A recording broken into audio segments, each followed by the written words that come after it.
Buenos días, estimadas amigas y amigos de Verdades y Decisiones. ¿Cómo pasa el tiempo? Se acabó ya el mes de enero y comenzamos a hablar del fin del año 2025. Parece que el tiempo pasa muy rápido. Estamos en nuestro 30º evento, 30 programas de Verdades y Decisiones. Y como diría aquel poema, parece que fue ayer, así que estamos contentos de arribar en esta producción. Antes de iniciar el programa formalmente, quiero expresar mi sentido pésame a los familiares del gran maestro, del literato, del amigo Fausto Aguirre Tirado. Él se ha ido de este mundo, el distinguido y preclaro hombre lojano de corazón, docente del Bernardo Valdivieso de la universidad. Tuve el grato honor de conversar con él muchas veces, incluso me ayudó a la corrección de uno de mis libros y eso a mí me ha llenado de mucha satisfacción, pero al mismo tiempo me enterneció cuando supe de su partida.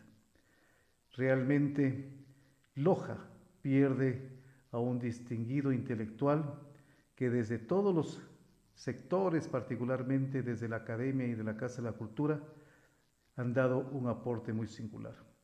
Mi estimado doctor Fausto, así le decía, allá al otro lado del charco le envío un fuerte abrazo. El presente programa es algo especial, que se inscribe precisamente en aquello que nos preocupa a los ecuatorianos.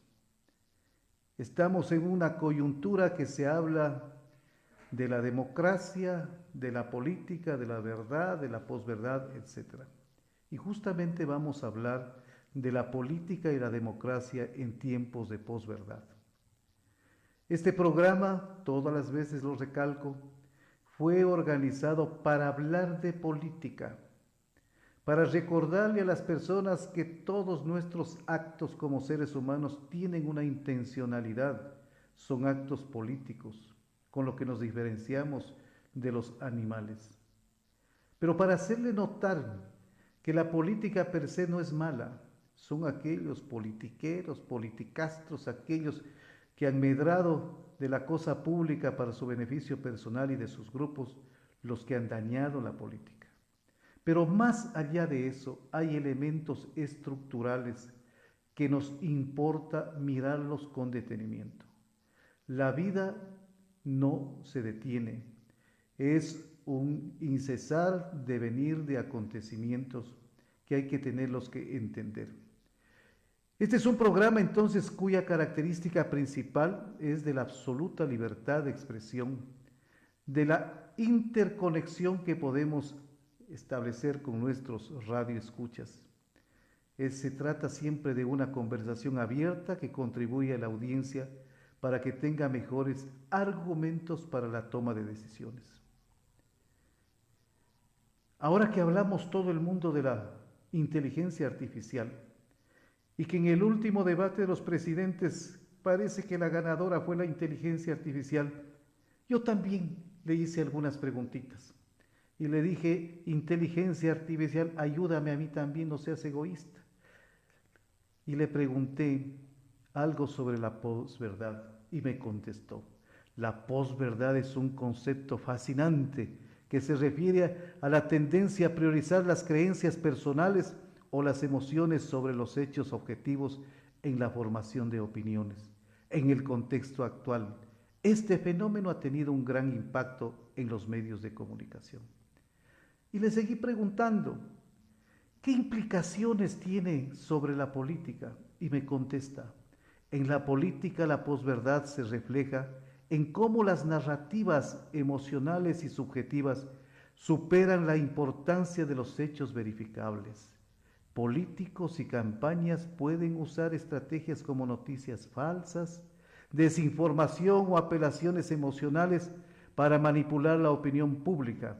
Esto socava la capacidad de los ciudadanos para tomar decisiones informadas. Esto me contestó la inteligencia artificial triunfadora del debate de los candidatos presidenciales. Y finalmente también le dije: ¿y cuál es la interacción con la democracia? Y al punto me escribió: la relación entre la posverdad y la democracia es compleja y preocupante, ya que la posverdad afecta varios de los pilares esenciales que sostiene una democracia funcional. Esta es una opinión.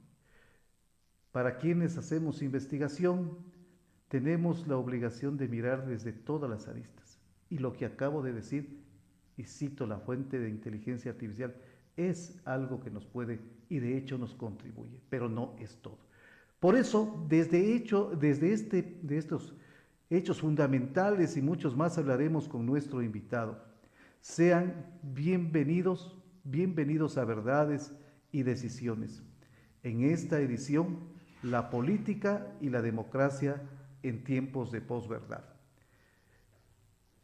Para ir cerrando esta primera parte, nos proponemos como objetivos analizar el tema de las deportaciones migratorias dadas desde los Estados Unidos y la actitud del gobierno nacional, y en este marco escudriñar el significado de la posverdad en tanto acciones políticas y comunicacionales. Es decir, la idea es partir de un ejemplo de algo que estamos viviendo, analizarlo y en medio de eso ir escudriñando qué es lo que existe.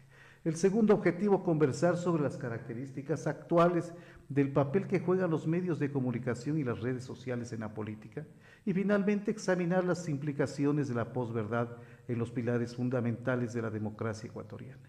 Sobre esto queremos conversar y tengo un invitado de lujo, Giovanni Ramiro Carrión Ceballos. Gracias, estimado Giovanni, por aceptar este diálogo. Su presencia honra este programa y me permite, como decimos aquí en nuestra loja, sacar pecho de nuestros invitados. Giovanni Carrión es economista, graduado en la Universidad Técnica Particular de Loja, magíster en estudios latinoamericanos en la Pontificia Universidad Javeriana en Bogotá, Colombia. Es egresado del Instituto de Ciencias Internacionales de la Universidad Central del Ecuador. Bueno, él ha sido servidor público, trabajó en el Parlamento, ex asesor parlamentario, ex docente invitado a la Universidad Técnica Particular y también de la Universidad Nacional de Loja, entiendo.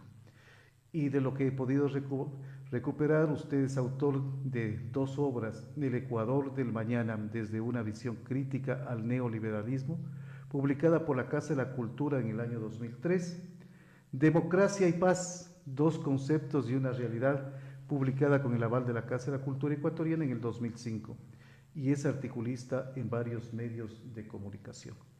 Realmente un experto en estos temas que con su sapiencia, su profundidad en el análisis y la sencillez como lo hace, es un referente aquí en nuestra tierra. Sea bienvenido a este programa. Muy buenos días, muchísimas gracias, doctor Jorge Reyes, Karina. Ante todo, mi agradecimiento por su amable invitación a participar en este importante espacio de opinión, de reflexión sobre temas, como usted lo ha planteado, sobre la democracia, sobre la verdad, posverdad y qué connotaciones ello conlleva para la vida de los ecuatorianos y en el ámbito incluso global. Entonces, mi agradecimiento, parto por ahí, también sus generosas palabras, muy reconocido con usted, estimado doctor. Entremos con el primer segmento, analizar el tema de las deportaciones migratorias dadas desde los Estados Unidos y la actitud del gobierno. Y en este marco escudriñar el significado de la posverdad en tanto acciones políticas y comunicacionales. ¿Qué significa simbólicamente la forma como se ha deportado a nuestros compatriotas? Sí, efectivamente, yo creo que es un nivel de degradación del ser humano al tratarlo como una mercancía más, lamentablemente, en la forma como el gobierno norteamericano está deportando a inmigrantes que los etiqueta como ilegales. Y eso deja entrever, primero, un hecho de que efectivamente hay problemas, primero, de carácter interno en cada uno de los estados que expulsan a sus nacionales por la falta de condiciones económicas que les permita a esas personas construir sus proyectos de vida en sus propios países, con sus familias. Y se ven en esa obligación de salir de sus países a otros espacios para buscar una propuesta, un proyecto nuevo de vida. Ahora, hay una responsabilidad efectiva del Estado, que ha sido incapaz de crear esas condiciones propias, también de la empresa privada, de también trabajar en esa línea, pero también yo creo que, y el discurso y el mensaje que se da en términos generales es prácticamente de colocar al migrante como el problema, siendo más bien la víctima de todos esta gran problemática. Entonces, no podemos quedarnos con una visión parcial, limitada, de ver los movimientos migratorios como aspectos de carácter interno de los países, sino más bien, sobre todo, explicados también y de gran medida por las enormes desigualdades, asimetrías, inequidades que existen entre los países del norte, los países desarrollados y los países del sur global, es decir, países en vías de desarrollo o del tercer mundo, como despectivamente también se lo llama.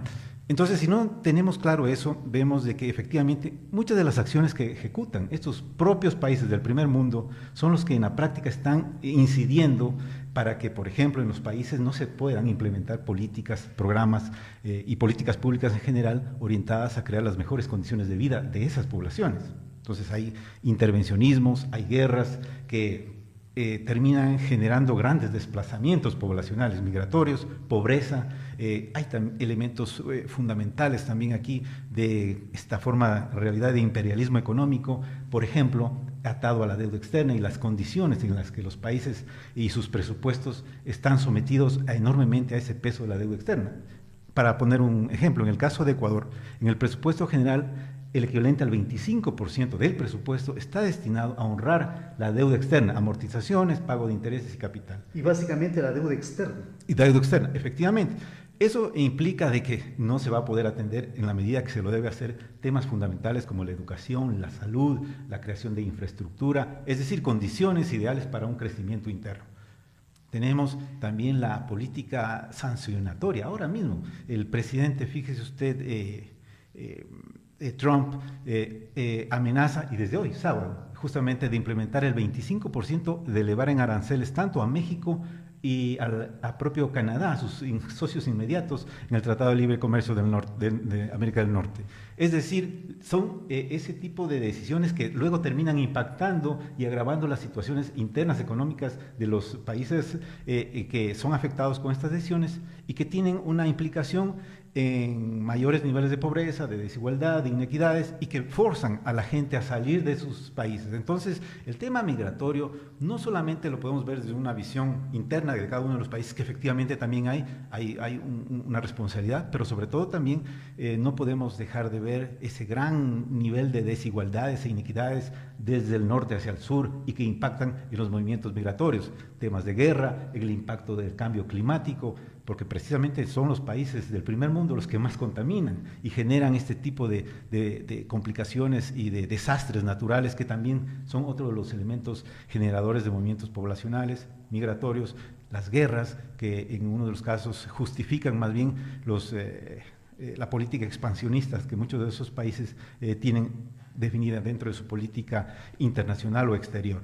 Entonces, yo creo que esto es un tema bastante grave, complicado, que hay que dimensionarlo en su real conjunto, pero también hay que decir el hecho de que el tema del migrante ilegal o temporal no se lo ve, contrariamente, fíjese, a las decisiones que toma el presidente Trump, como un problema para el capitalismo neoliberal. Se entendería que, porque ya en la práctica, el trabajador ilegal o temporal no recibe el mismo sueldo que el trabajador nacional o que está legalizado, por ejemplo, en los Estados Unidos. Está sometido esta persona también a condiciones de trabajo bastante precarias y a la sobreexplotación. Entonces, esa generación extra de utilidades, de plusvalía, la que se está apropiando, ya no es el propio dueño o el capitalista que está generando esa posibilidad de trabajo. Entonces, la migración temporal o ilegal es un factor no como identificado como problema, sino más bien para el capitalista neoliberal como una oportunidad para ampliar incluso sus ganancias. Estimado Giovanni, yo creo que topa usted puntos fundamentales. Por ejemplo, esa idea de normalizar las desigualdades entre el norte y el sur. Decir que allá en el norte son más desarrollados porque la gente es más trabajadora, porque emprende más, y que acá nuestros pueblos son atrasados porque no son emprendedores porque son vagos, etcétera, etcétera, cosas. Yo creo que eso es importante que la audiencia pueda dimensionar, que en este mundo globalizado hay países que se nutren del dolor de la explotación de otros y que ese factor sumado a las cosas internas provoca estos movimientos migratorios. En el caso del Ecuador, imagínese usted, tuve el acceso a una encuesta que decía que el 65% de las personas en capacidad de laboral, incluso con trabajo, con empleo pleno, querían irse del Ecuador. Eso es terrible. Y en el caso de los migrantes, de todos los migrantes ecuatorianos, el 75% y algo más van a los Estados Unidos. Entonces, ¿cómo entender aquello? Que van a hacer cosas allá en los Estados Unidos que los gringos a lo mejor no quieren hacerlos, tienen vergüenza a lo mejor de hacer o consideran cosas inferiores. Ayer mismo estábamos viendo un reportaje cómo en algunas partes estaban desiertos algunos centros comerciales, algunos campos, etc. Entonces, ¿cómo podemos entender esa acción simbólica de mandarlo sacando en esa forma? Y luego le voy a preguntar la implicación que tiene con el tema de la reducción de las remesas, porque van a existir para nuestro país, y esa pérdida del capital de consumo. Sin duda, yo creo que usted ha topado un tema fundamental, doctor, y es de que efectivamente no hay cómo entender ni explicar el problema particular de las migraciones si no establecemos y lo conectamos con estas relaciones de poder existentes entre el norte y el sur. Eso es absolutamente claro. El hecho mismo de que también ha transmutado el hecho de que ya no es necesario, ¿no es cierto?, la presencia ni siquiera militar de estos países para forzar a los países a una forma de sometimiento, sino que ahora existen otro tipo de políticas y acciones incluso mucho más sutiles y, como usted muy bien lo ha referido, incluso hasta de carácter simbólico. Lo que hay, desde ese punto de vista, hay la creación, y detrás de eso, por ejemplo, está la industria cultural, la cinematográfica, etcétera, para establecer cierto tipo de condicionamientos y de degradación de los países, en este caso pobres o subdesarrollados, y bajo ese discurso, esa lógica, esa narrativa, lo que se justifica desde los países del primer mundo es el intervencionismo. Ellos vienen con el compromiso, la misión de civilizar a sociedades absolutamente irracionales. Entonces, ahí vemos, y eso lo refuerzan ya esquemas, no como lo digo ya por la fuerza, por necesariamente a los militares, sino por la estructura, por ejemplo, del cine. Entonces, si uno mira una película que tiene que ver con el narcotráfico, necesariamente está relacionado con México, con Colombia, y se crean de esa manera estereotipos, condiciones de inferioridad, de irracionalidad. Si ahora hablamos de terrorismo, entonces hay, el Oriente Medio son los principales protagonistas de ese tipo de películas. O también los héroes entonces están identificados con los americanos, etc. Entonces se establecen en el imaginario, en la conciencia de la gente, un poderoso sistema de sometimiento, de degradación y de etiquetamiento, de estigmatización desde el norte hacia el sur, y buscan con ello también la posibilidad de justificar esta forma de intervencionismo. Entonces, cuando lo escuchamos al presidente Trump, incluso en campaña, decir que, por ejemplo, los migrantes están contaminando la sangre americana, es absolutamente una visión absolutamente xenófoba y que recoge esas visiones incluso nazistas en algún momento de la preeminencia de las razas arias sobre las otras, lo que evidentemente genera una mayor conflictividad en la propia convivencia de la población. Tanto así, y esos discursos terminan calando, que a la final son los propios, en muchos de los aspectos, de la comunidad latina la que termina votando a favor de esos discursos absolutamente segregacionistas. Entonces hay que entender el poder y la fuerza que tienen este tipo de nuevos mensajes y mecanismos, muchas de las veces sutiles, pero para poder colocar una idea y vender esa idea de civilidad que nos promete el norte respecto al sur. Fíjese lo interesante que resulta, porque no es simplemente un exabrupto del señor Donald Trump, es toda una política y una política comunicacional. Pero a mí me llama la atención, por ejemplo, aquí en nuestro país mucha gente ha dicho, tiene razón, porque están enviando a los delincuentes. Y lo escuchaba al periodista Fabricio Vela que decía, hizo relación a una fuente, que de cada 100 que los están mandando ahora, el 88% no tiene ningún antecedente penal. 88 de cada 100. Y esos 12 que quedan, el 60% tiene antecedentes, por ejemplo, como infracciones de tránsito, etc. Es decir, 7. Y el resto solamente son los delincuentes implicados en algunos crímenes, etc. Esa idea que devela realmente cuál es la situación, pero frente al discurso de que está bien que los manden encadenados porque son delincuentes peligrosos, ha sido aplaudido aquí por muchas gentes. Fíjese, por ejemplo, este tema de la desinformación. Y le voy a poner otro para que usted lo analice.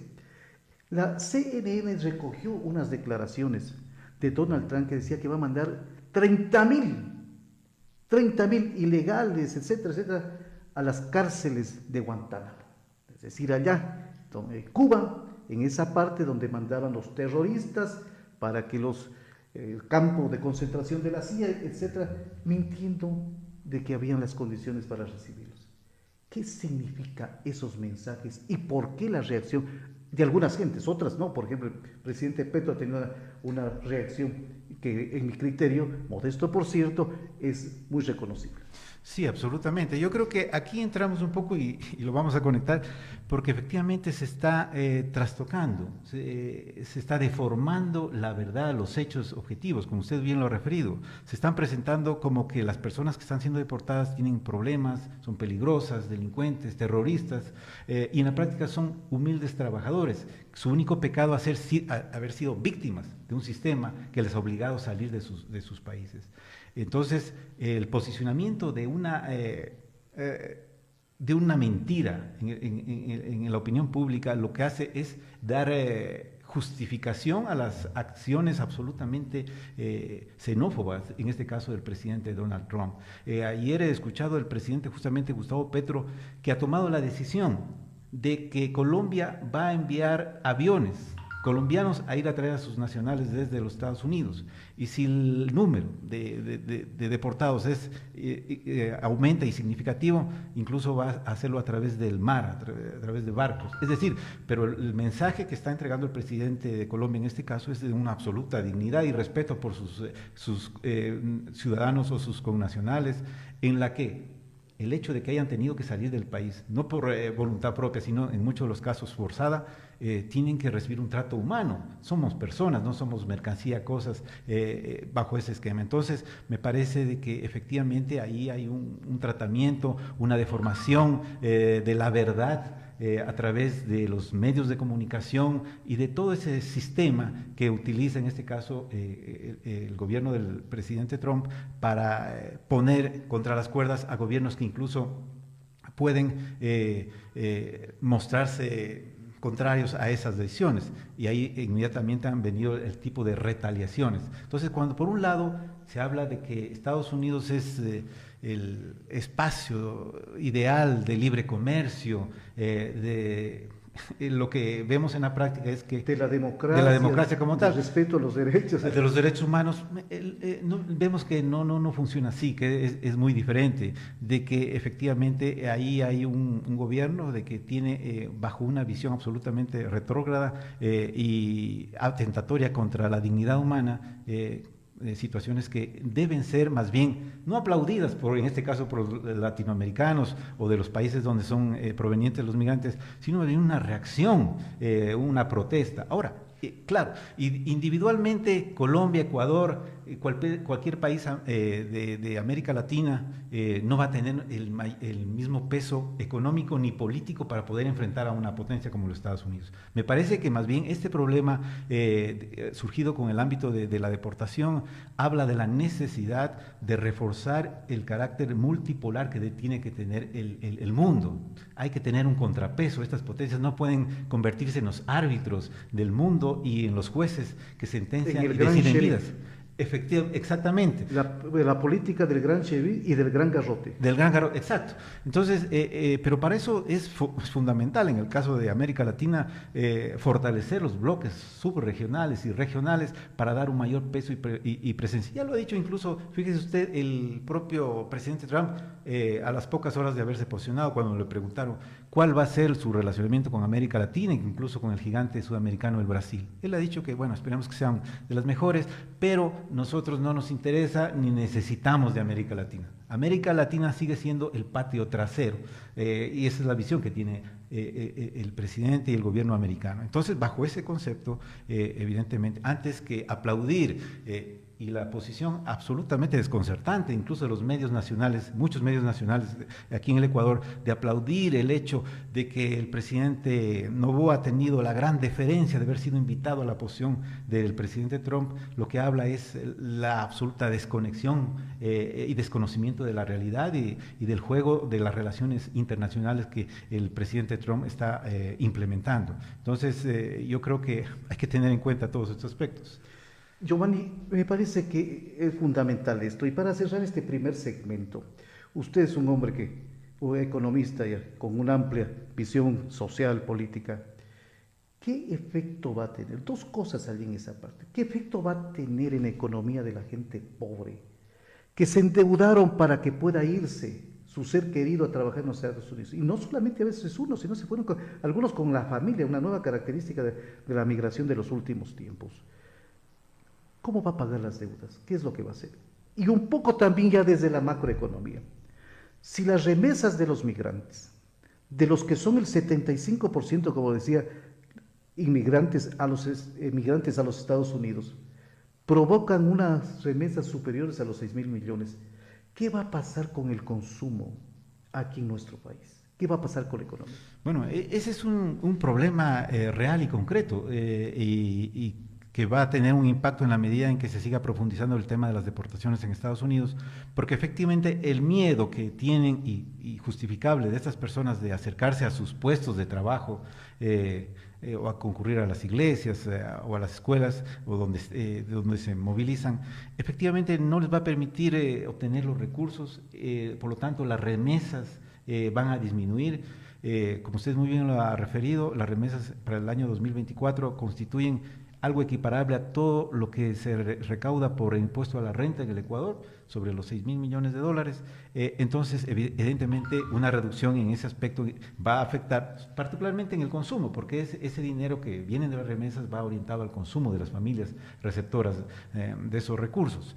En esas condiciones, cuando hay una economía en franco estancamiento, incluso en el 2024, con una reducción potencial hasta del 2% del PIB, ya para cuando cierre las cifras el Banco Central, y con una expectativa de crecimiento en el 2025 de este año no mayor al 1.4, es decir, incluso menor a la tasa de crecimiento poblacional, que en la práctica hablaría de un estancamiento de la economía, si a eso se restan importantes recursos provenientes de las remesas, lo que va a afectar es aún más las condiciones muy precarias de la economía. Entonces, me parece que efectivamente aquí hay un tema fundamental en el hecho de que las personas que están siendo deportadas también es una responsabilidad del Estado ofrecer unas condiciones mínimas que les permita de alguna manera insertarse en el ámbito productivo. No sé, ahí tendrá que implementarse programas, por ejemplo, de acceso a un crédito, es decir, algunas opciones que permita darle alguna posibilidad alternativa a estas personas que están regresando en esas condiciones tan difíciles.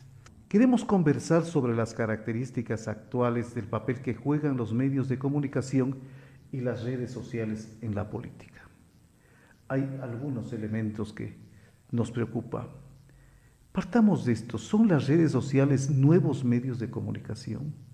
¿Existe una nueva lógica entre la interacción de las redes sociales con la audiencia, llamémosle así?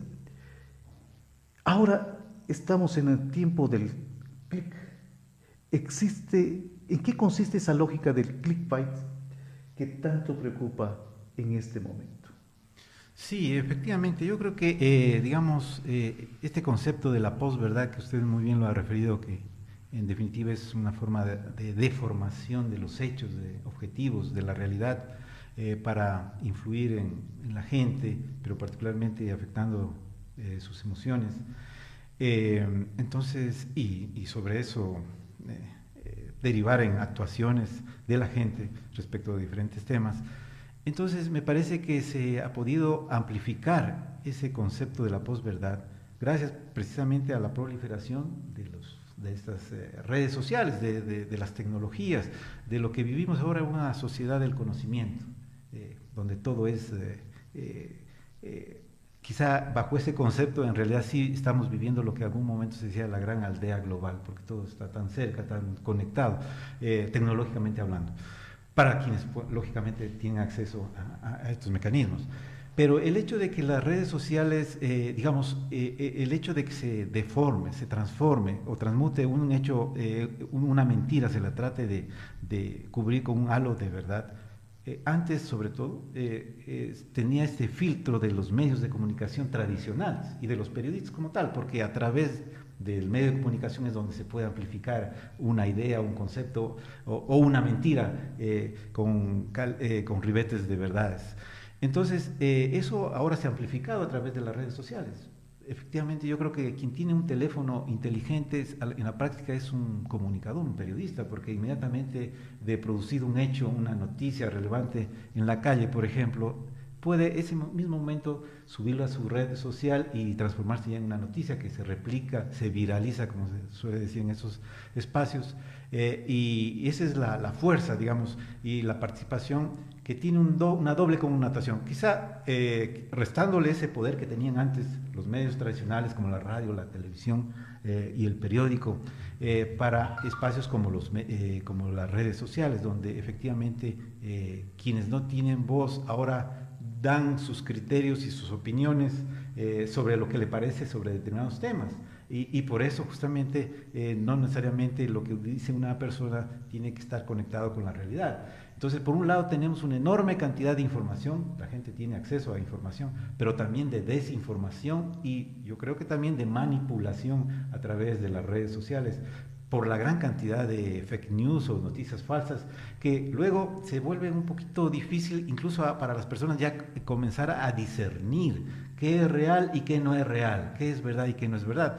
Ahora, inclusive con lo que usted ha referido al inicio, doctor, sobre el uso de la inteligencia artificial. Con eso incluso se reproducen voces, imágenes casi exactas de las personas y evidentemente se podría, y en el hecho se crean a través de estas redes sociales o se elevan mentiras como que fuesen verdades. Y eso genera, lógicamente, un problema de desinformación para la gente y para la toma de decisiones. Fíjese lo interesante del razonamiento. Si las redes sociales, que en un momento determinado ampliaron la posibilidad de la democracia, de aquellos que no tenían que ir a un canal de televisión o a una radio para exponer sus puntos de vista, y que lo hacían a través de un teléfono inteligente, ¿no es cierto? Así es. Fíjese, esto que yo lo reivindicaba como una ampliación de la democracia, resulta que ahora, al ser parte de todas unas campañas en donde ya se utilizan pues, los troles, las granjas de troles, los bots, etc., resulta que hay todo un proceso terrible. Y en esta parte, por ejemplo, yo sí quisiera que usted nos amplíe qué pasa con la desinformación y la manipulación electoral. Vea, porque allí hay un propósito. A lo mejor mi propósito, porque todos nuestros actos tienen una finalidad. Yo cojo y digo, aquí en donde yo estoy viviendo, se ha convertido la orilla del río en una escombrera. Y lo puedo poner allí. Y a lo mejor mi interés es decir que se está afectando a los ríos de la ciudad de Loja. Pero eso no tiene esa programación para desinformar o para mentir. Entonces, la desinformación es un arma política y un poco allí hay algo de lo que llaman los periodistas el cerco mediático para generar polarizaciones. Yo escucho por un lado y por otro lado, dices, el clivaje correísmo-anticorreísmo. Cuando el presidente actual de la República debatió, antes de ser presidente, dijo, los antis tienen un techo, los pros son ilimitados. Y se puso en esa posición en contra de ese clivaje. Pero resulta que él es, en su política, es la expresión concentrada del anticorreísmo, y hay muchos hechos que lo dicen. Entonces, yo digo que se está jugando aquí estrategias que rayan en la perversidad, orientadas a confundir las opiniones y los hechos. Sin duda, me parece que eso es exactamente lo que usted ha referido, doctor, la posverdad, la posibilidad de deformar la verdad o una mentira, digamos, transformarla o darle ribetes de verdad con fines estrictamente políticos o para atacar a los adversarios. Efectivamente es una arma permanente que se utiliza en la política como tal. Yo creo que para poder quizá entender mejor esto podríamos incluso utilizar un ejemplo cercano a lo que hemos vivido los ecuatorianos. En abril de 2024 surge la crisis energética. Cuando estuvimos a una semana de la consulta popular que planteaba algunas interrogantes el presidente Daniel Noboa a los ecuatorianos, surge ya la alarma de ya los inminentes cortes de energía eléctrica. Entonces, ¿cuál es el discurso que crea en ese momento el presidente de la República y que es difundido por los medios de comunicación y las redes sociales? La existencia de un sabotaje. Después incluso algunos funcionarios del gobierno hablaron de que ha existido la apertura de unas compuertas de la represa de Mazar. Es decir, el presidente construyendo una mentira para poder justificar y no verse políticamente afectado después de una semana en la consulta popular. Eso se lanzó inclusive a la propia ministra de Energía, a Robo. Y me parece son 21 funcionarios de alto nivel del sector energético denunciados ante la Fiscalía por traición a la patria y por sabotaje. Y ahí están en el proceso de investigación. ¿Y cuál fue la realidad después? Pasó las elecciones, el presidente pudo ganar en la mayoría de las preguntas, pero quizá en las dos fundamentales no. En el tema, me parece, del trabajo por horas y los arbitrajes internacionales. Pero el tema de la construcción de esta mentira con fines políticos, para mí es el mejor, digamos, ejemplo, en este caso, de cómo se utiliza esta posverdad con fines exclusivamente políticos. ¿Y cuál es la realidad para el Ecuador? Que no hubo tal sabotaje, que lo que sucedió en la práctica es la falta de inversión en el sector eléctrico, de mantenimiento en el parque termoeléctrico, es decir, de decisiones que implicaban la participación del Estado y del direccionamiento de una política y de atención a un sector estratégico donde no lo ha habido en los últimos años. El incumplimiento del plan energético, maestro energético, que le permita al país cada año ir incrementando nuevos, digamos, poder cubrir la gran demanda de energía nueva. Y el caso es de que, fíjese usted, ¿cuál ha sido el efecto de todo esto?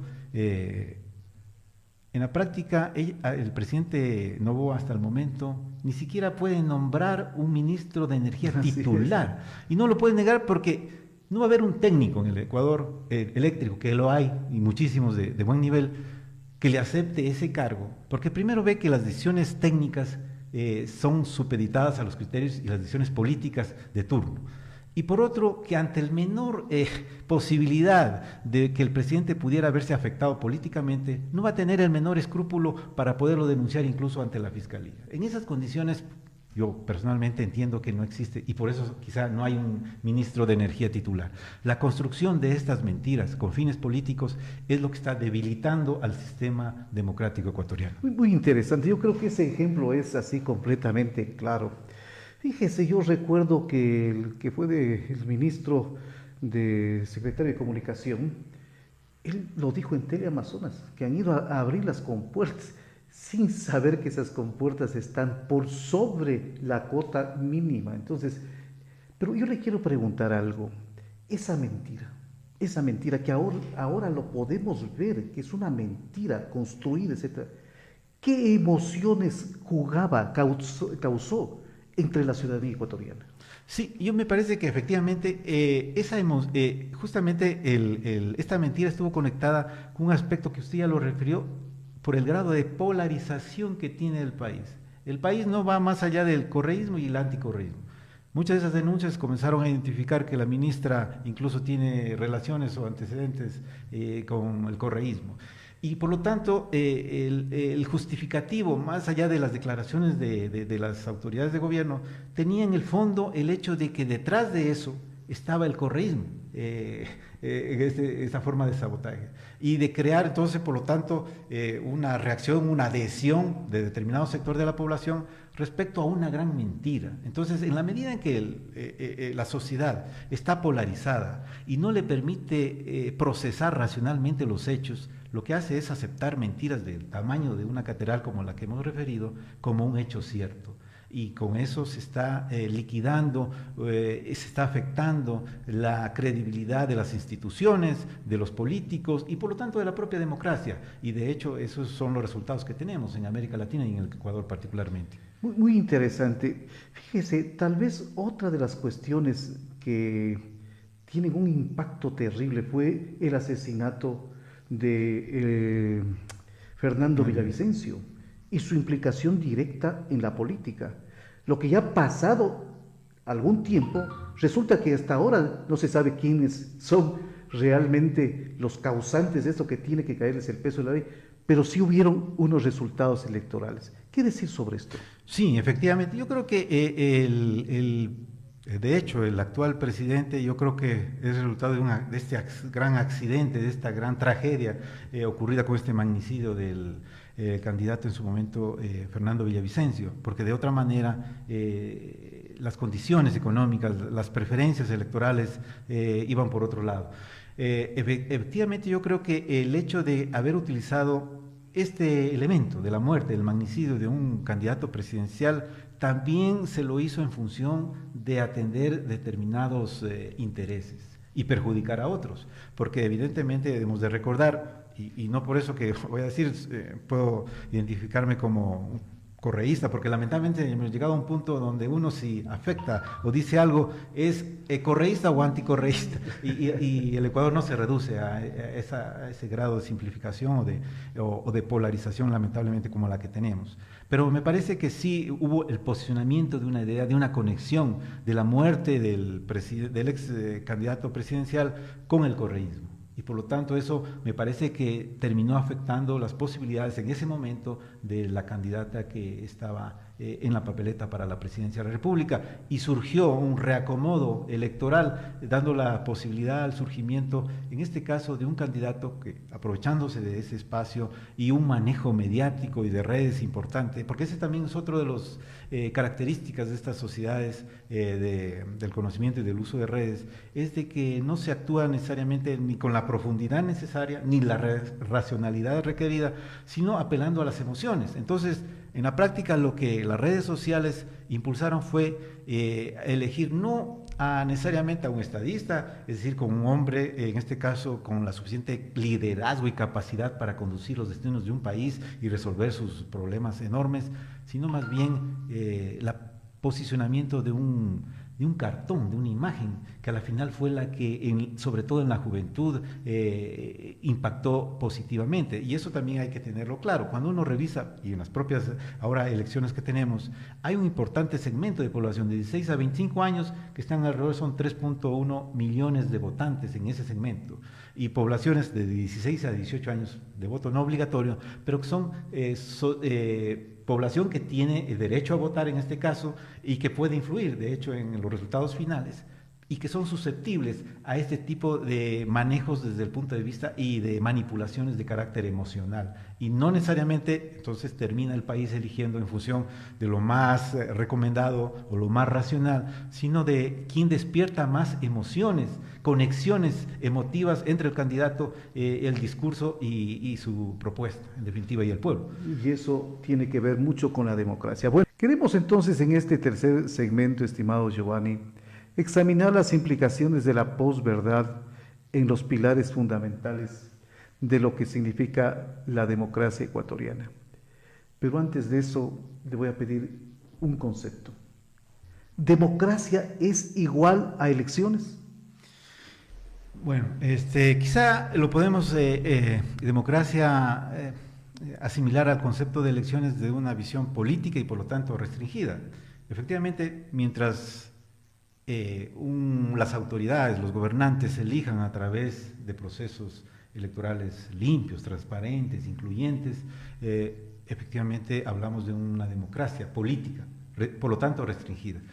Pero el concepto amplio y que sustenta la democracia como tal es la participación, es decir, la posibilidad que el pueblo, la gente, pueda participar e incidir en las grandes decisiones que se toman y que benefician y terminan afectando su bienestar y su desarrollo y progreso. Lamentablemente, en el Ecuador, desde mi punto de vista, vivimos una farsa democrática.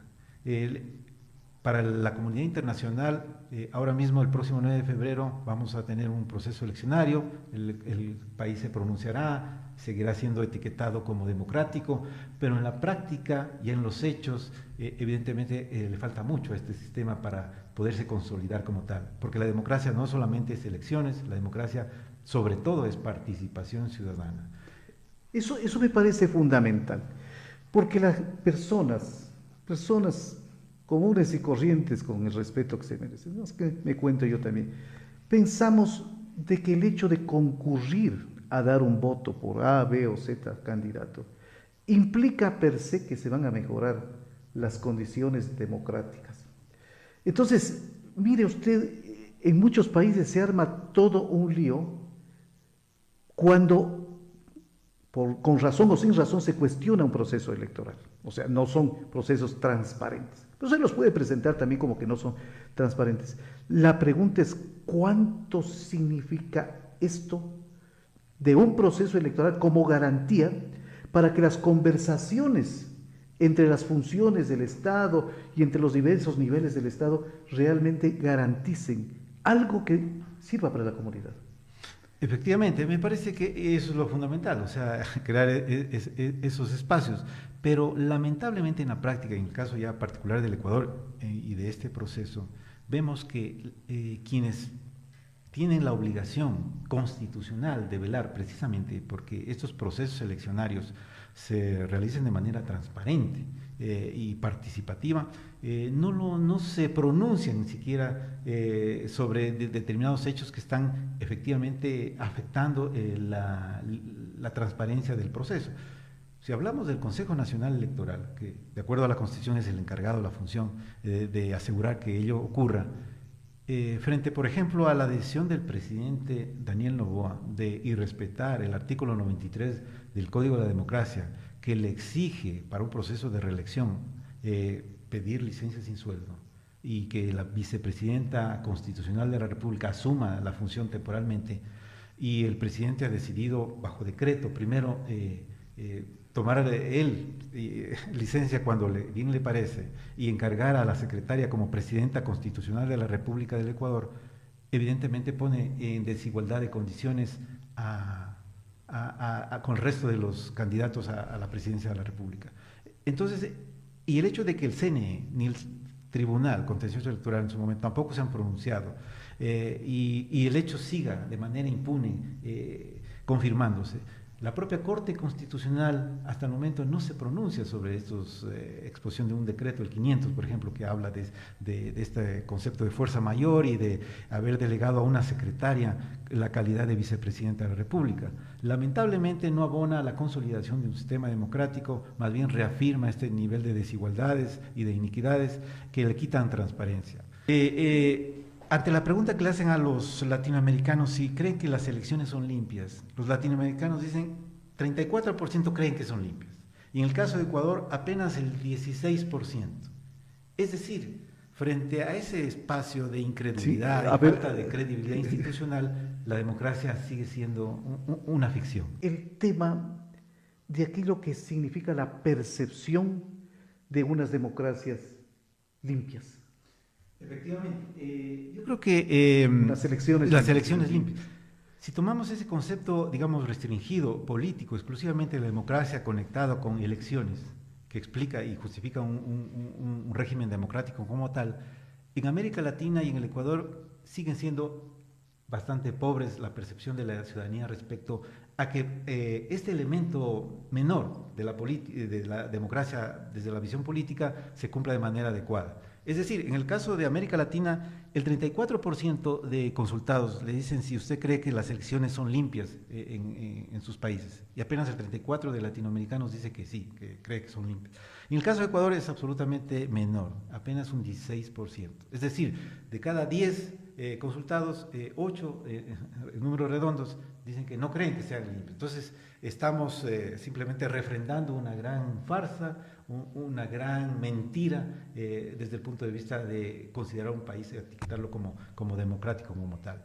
Y parte de esta farsa y legitimación como tal, yo creo que también hay por esa gran desafección que existe de la gente, de los ciudadanos, respecto a la política, porque como usted bien lo refería al iniciar este programa, hay un tipo de reticencia de la gente cuando se habla de lo político, porque lo político básicamente está conectado con la corrupción, con prácticas no transparentes, en definitiva, para poder captar el poder y desde ese poder beneficiar ya sea personalmente o en función del grupo o a los sectores a los que representa. Entonces, me parece que en la medida en que haya este tipo de crisis de la democracia representativa, porque los que nos gobiernan no representan al pueblo, hay un distanciamiento, un divorcio cada vez más grande de la gente. Entonces es muy difícil ver que si un candidato es proveniente de los círculos, digamos, pudientes de un país, primero ni siquiera entiende la lógica con la que se mueve la ciudadanía ni sus necesidades y por lo tanto tampoco puede darle respuestas a esa gran problemática y por lo tanto se crean este tipo de desconexiones, lamentablemente desaires que siente la ciudadanía respecto a sus políticos, a sus autoridades y que termina en un círculo vicioso agravando aún más. Como hay un problema de desencanto en general con la democracia, lo que toma fuerza en ese espacio de desencanto son precisamente los gobiernos a veces autocráticos y también los neopopulismos. Es decir, aparecen por ahí unos líderes que tienen de pronto respuesta para todo, pero una vez que llegan al poder, lamentablemente más bien hacen aún mucho más difícil las condiciones en las que se desenvuelve ya desde el punto de vista político y económico esa nación. Entonces, agravando aún más las condiciones de representatividad dentro de ese sistema democrático. Por lo tanto, yo creo que en la medida en que haya ese divorcio entre autoridades, entre mandatarios y mandantes, lo que está provocando en la práctica es una gran desafección hacia la política y la posibilidad de que surjan otras formas como neopopulismos y gobiernos autocráticos que quieran dar respuestas a la gran problemática. De hecho, en América Latina hay un importante porcentaje de gente que está incluso dispuesta a aceptar gobiernos autoritarios, pero en la medida en que le dé una respuesta a los problemas. Hay una pregunta interesante aquí, doctor, cuando le preguntan, ¿usted apoya al presidente por encima que el presidente se pase o no haga caso al marco legal, pero en la medida en que dé respuestas al pueblo? En el caso de Ecuador se llega al 54% de personas que están dispuestos, que el presidente no cumpla con la ley, pero en la medida en que pueda dar una solución a un problema. Es decir, estamos viendo la fractura institucional, la legalidad y la legitimidad, es decir, cuando incorporamos el componente ético o de valores en este análisis, de lo que se entiende por democracia como tal. Ahora, en ese mismo orden de consideraciones, en el mismo estudio al que está haciendo referencia, había una pregunta respecto a si cree que los gobiernos están trabajando, laborando, están gobernando para las élites. Y yo me quedé sorprendido. El Ecuador creo que es el tercer porcentaje más alto. Sí. Y también hay otra pregunta sobre el tema de la preferencia de dictaduras. Así es. Y ese es el riesgo cuando hay un desencanto con la democracia, cuando los ofrecimientos de campaña no se logran concretar en realidades. Y ya lo estamos viendo en este actual proceso electoral. Ya lo vimos en el debate, doctor Reyes, con propuestas absolutamente irrealizables, como un tren bala que conecte la costa con la sierra, o una planta nuclear en la Amazonía, o o incluso hasta con el llamado populismo legal, la pena de muerte. Dicen, hay que establecer aquí la pena de muerte, cuando en la Constitución y en las convenciones internacionales en el cual es país adherente, donde se abolió precisamente este concepto de pena de muerte, o el querer juzgar a niños y a jóvenes como adultos. Es decir, una posicionamiento de determinadas ideas que incluso afectan ya valores trabajados, estructurados y consolidados con el tema de los derechos humanos en el Ecuador, como es el tema cuando abiertamente incluso uno de los candidatos habla de que los delincuentes deben estar en las cárceles, pero los violadores y otro tipo de gente en los cementerios. Es decir, un retroceso desde el punto de vista del concepto de los derechos humanos absolutamente grave, y que lamentablemente en el caso de la gente incluso lo acepta como tal en la medida de que pueda ser una salida al problema de la falta de seguridad. Esto está íntimamente conectado con el tema de la posverdad, que se está, como decía usted, como lo hemos analizado, conectando con las emociones de las personas. Entonces es un voto emocional. Vea, aquí estuve en un programa, aquí justamente donde usted estaba sentado, Giovanni, estuvo una neuropsicóloga, y ella decía que el espacio del razonamiento puro, tal vez de alguna manera exento de la influencia de las emociones, no va más allá del 2.5%. Yo casi me caigo de esta silla porque es terrible. Entonces, un poco aquí, ¿cómo esto de la posverdad, enfocado desde ese punto de hacer casi como que no exista una verdad, porque en el fondo viene a ser eso? Si yo ya no sé qué es verdad o no por la utilización de la inteligencia artificial, bueno, yo estoy en la indefensión.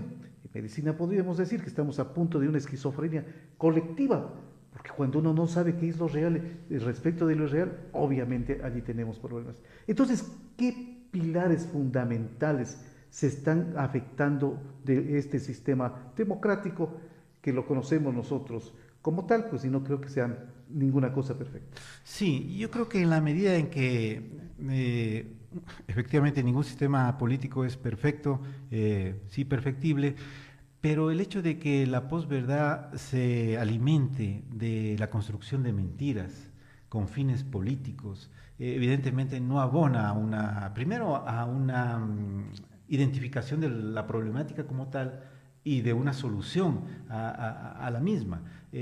Solo se está trabajando, llegando con un discurso para un determinado fin, en este caso acceder al poder, por ejemplo. Y desde ahí no necesariamente dar respuestas a los problemas de la gente, sino trabajar en función de sus intereses o del grupo al que representa. Entonces me parece que la construcción de estas mentiras y el posicionamiento en la opinión pública y en este sentido también la falla que ocurre a través de los medios de comunicación, del periodismo, de ese oficio que decía Gabriel García Márquez, el mejor oficio del mundo, va perdiendo sentido porque se van imponiendo lamentablemente a través, incluso amplificando, como habíamos dicho, a través de las redes sociales, este tipo de mentiras con un halo de verdad para poder aceptar, apelar a las emociones de la gente y construir desde ese punto de vista situaciones que no necesariamente favorecen al bien común, sino al ámbito particular. Entonces, si no hay respuestas concretas a las necesidades, a las demandas de la población, si más bien hay un proceso de desafección de la política, y por lo tanto la posibilidad de que la gente, los grupos, porque la política en definitiva a la final es una actividad que realiza la gente en comunidad para resolver un problema, un conflicto social que proviene en muchos de los casos de desigualdades. Pero si eso la gente no lo hace, está retirada de la política como tal, pues quienes toman las decisiones a la final sobre esos temas son los que ejercen el mayor peso o poder y por lo tanto las decisiones van en ese sentido. Entonces por eso yo creo que es fundamental cuando la gente dice no hay que politizar este hecho, más bien hay que hacer todo lo contrario, hay que politizarlo, es decir, en la medida de que poder analizar el problema como tal, ver las desigualdades o el conflicto que se está generando y qué posibilidades hay de transformar ese problema en alguna opción, una decisión que permita corregir esa desigualdad. O sea, más bien este proceso sostenido de despolitización de la población ecuatoriana. Exacto. De despolitización es el caldo de cultivo para que triunfen todas estas estrategias, que yo las voy a calificar así, politiqueras y perversas, que se basan en toda una concepción filosófica de la posverdad y de la tecnología puesta al servicio del poder. Exactamente, yo creo que eso, como usted ha referido muy bien, doctor, yo creo que la despolitización precisamente permite, en niveles de un estado de enormes asimetrías o desigualdades sociales y económicas, imponer las verdades y las decisiones que a la final se toman a los grupos que ejercen el mayor presión o poder en contra y en detrimento de las grandes mayorías. En ese sentido, la democracia, que supuestamente es el gobierno del pueblo, por el pueblo y para el pueblo, termina siendo una mentira, una de las enormes mentiras de esta posverdad. Y fíjese las implicaciones que ello tiene. Ahora, yo quisiera, estamos muy bien con el tiempo y tenemos todavía unos minutitos. Caramba, yo estuviera aquí una hora más conversando de temas tan importantes, y gracias por los comentarios a las personas que nos están siguiendo. Yo escuché una declaración de la candidata presidencial que fue adjudicada como la ganadora del debate de los presidenciales. Y le preguntaba, alguien decía, usted fue candidata de Unidad Popular para viceprefecta, usted estuvo con María Paula Romo, usted fue candidata con Fernando Villavicencio, ahora está... ¿Cómo explica usted el tema de su relación con los partidos políticos? Y ella decía, palabras más, palabras menos. Los jóvenes no creemos en esto y no nos afiliamos a los partidos. ¿Qué relación existe entre política, posverdad, democracia y acción de los partidos políticos? Porque el régimen ecuatoriano se basa justamente en un régimen de partidos políticos.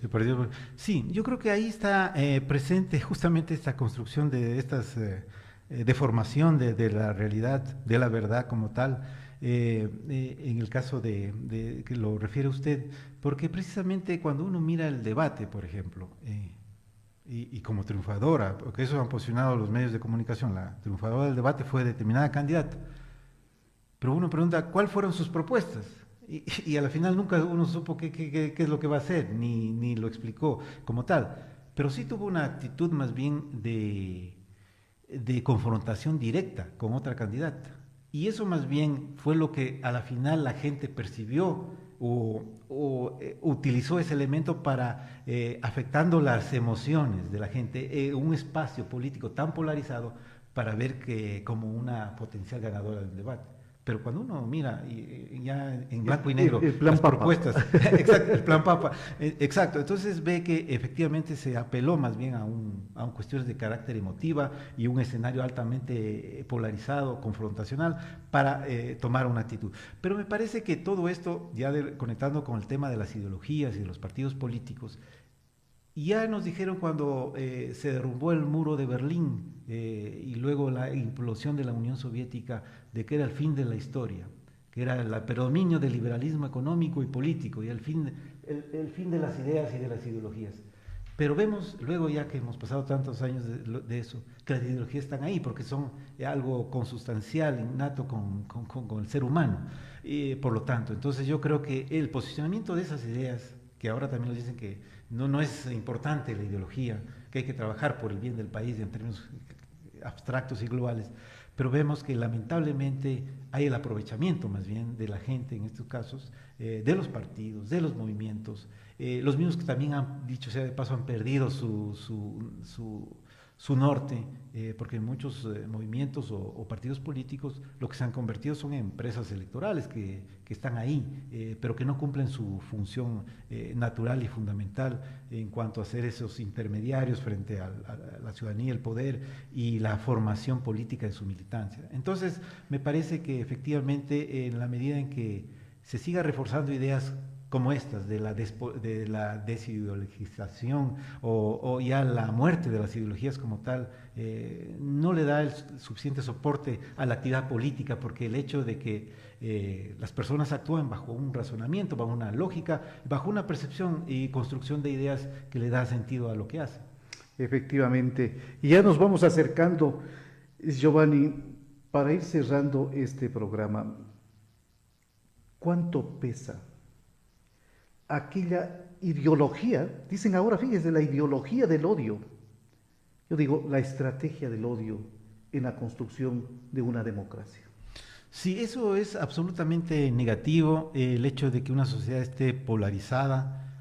Debemos llegar claro, a entender de que la democracia como tal más bien es característico no el consenso, sino más bien el disenso. La gente más bien no necesariamente coincide, pero el hecho es de que existen en democracia los canales de carácter institucional para solventar las diferencias, los desacuerdos. Esa es la característica esencial de un sistema democrático y que hay que fortalecer, por lo tanto, la institucionalidad. Porque de otra manera, si todos pensamos iguales, ya genera una duda, ¿no es cierto? Por un lado, es lo que ocurre, y hay un indicador a veces del estado de una democracia, como cuando uno mide el nivel de movilización social, la protesta social.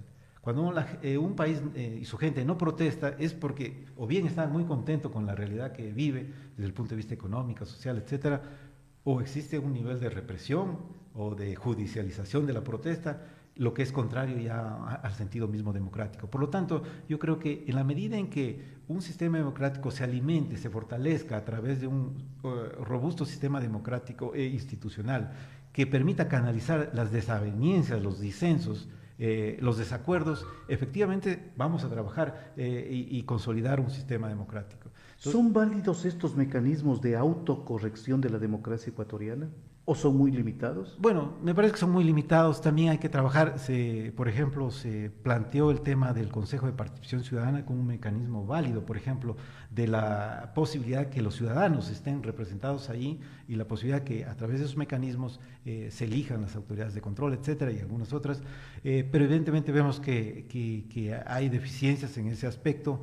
Pero hay que mejorar, yo creo, la posibilidad y sostener esos niveles de contrapesos, porque el poder está limitado a través de la Constitución, de las leyes, y tienen que haber instituciones que permitan, en este sentido, contrarrestar la posibilidad de que una de esas funciones del Estado tenga la posibilidad de hacer de manera indiscriminada su accionar. Por lo tanto, me parece que es, sobre todo en el caso de Ecuador, trabajar en la consolidación, en el rescate de las instituciones.